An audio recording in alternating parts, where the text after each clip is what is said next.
certainly getting back into a routine is a big priority right now. Hey. There's a lot that we have to do. I really appreciate the time I was able to spend with the commissioner on Monday. We met for 4.5 hours, and we really had a chance to cover a lot of topics. And being reinstated now with all that's going on, you guys all understand that as soon as the season ends, there's a lot of work that begins working this year. And so it's helpful to us. Certainly we need to do a lot of things, but I'm grateful for that opportunity. I'm excited to be back and take questions here. Are you surprised to be back early? No, I don't. I think going through the time frame and getting past the first 2-3 weeks and then trying to get into a routine outside of football, if you will, you just kind of temper any type of emotion in regards to expectation. And I think the most important thing was just making sure that Commissioner Goodell and Ray Anderson, who I really talked with directly, Jeff Pash, all those people felt like I was dotting the I's and crossing the T's. And many of you reached out with certain interview requests, and I appreciate that. And yet I wanted to make sure that there was nothing that was going to ever jeopardize reinstatement. And there were a few stories that I helped reporters with, but they were generally outside the realm of me, and they were more about another individual. So to answer your question, I don't know that I was surprised. I was really glad that he and I were able to speak and set up a meeting. And then to accomplish that, really on a Friday, and then meet on Monday and go really 4 days with just only he and I knowing about it, I'm grateful for it. Coach, how hard was it for you to watch this season, especially the way it got off to the very first start? Well, I think this, it's difficult. As you try to draw an analogy to it, I found myself in a routine on game day, and of course I would get the coach's copy middle of the week, and so I had that available. But like anything else, you're watching from afar. There's certain things that you would see, and naturally, it becomes at times frustrating. I would say this though, and with the situation as unique and unprecedented as it was,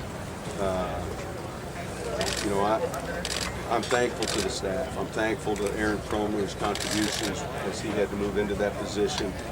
Thankful to Joe Vitt, and he's been really a tremendous ally and supporter and close friend and close coaching assistant for me. And players and coaches all went through something that was different.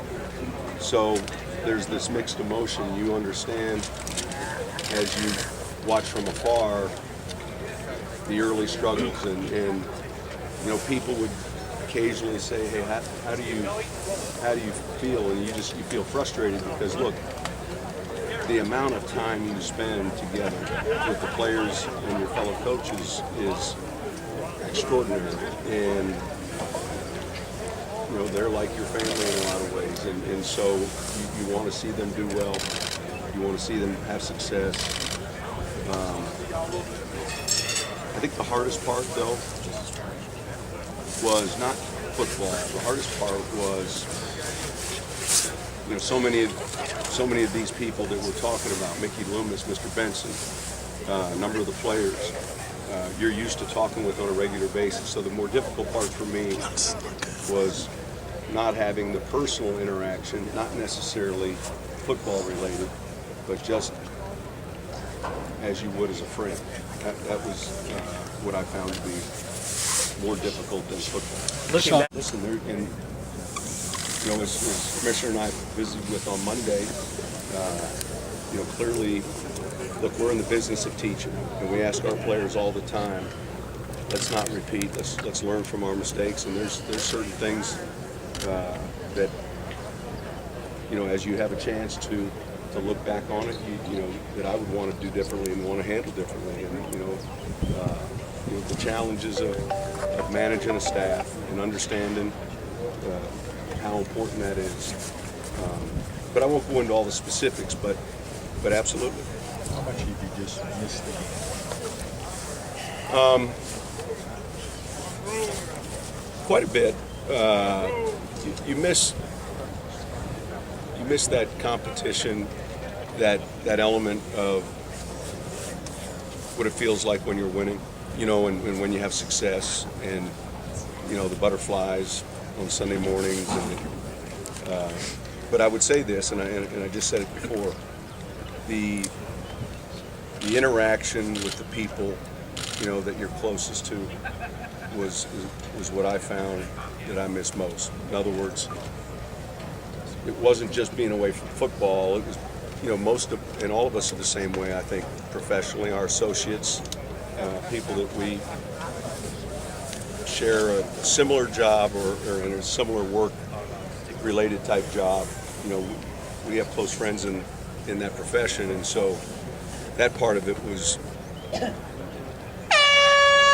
what hit me harder as we went through time. That man, I miss talking to Mickey Loomis, and not necessarily about free agency or the draft, and I miss talking with Joe Vitt, not about linebacker play, and I miss talking with a guy like Drew Brees, or I miss talking with a Will Smith, or I miss, Mr. Benson. I was able to talk with Tom, but that was more challenging. I think more or less it was using your common sense. Ray used a pretty good description, treating it much like the lockout in regards to, when you go through this, and all of a sudden I found myself twice a week talking with Ray, potentially bumping into somebody, or maybe a text came, or someone called about a recommendation. So there were a lot of questions, and Ray was helpful. I appreciate, the amount of time he was able to provide me and his guidance. And so if it was even close, if there was any question at all, I'd call him and say, hey, give me a suggestion here. It came up with, the one time, specifically it came up with Cortez Kennedy, going into the Hall of Fame. And I'm appreciative that, I had an opportunity to be there, take my son there, but be there for Cortez, and that was something that